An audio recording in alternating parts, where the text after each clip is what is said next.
Gusto ko sana mag-voice over. Kaso, hihiya ako.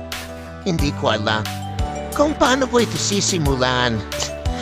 Ang hirap talaga maging isang content creator. Lalo na kapag ang isip mo di naman ganon kagad.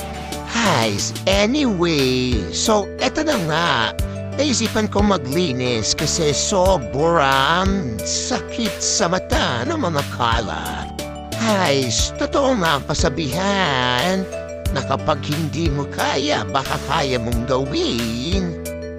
Subigat pa naman ang kutsyon namin, nahaya ko yun. Oh my God! Oh, alam ko may mainis dyan, lalo na sa boses ko. Mains lang kayo hanggat gusto nyo. Pero actually tawa ako sa ginagawa ko ngayon. Abay ko ba naman na mabuhat ng ganito bigat na kutsyon?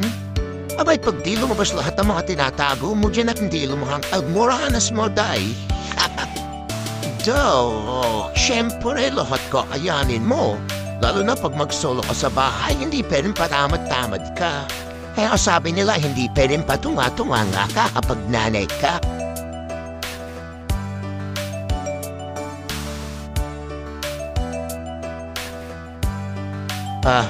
Hindi pala ganito ni maging isang nanay.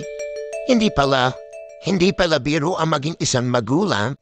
Kailangan mo maging isang responsableng magulang, lalo na sa anak mo. Anyways, dito na lang ang daming drama.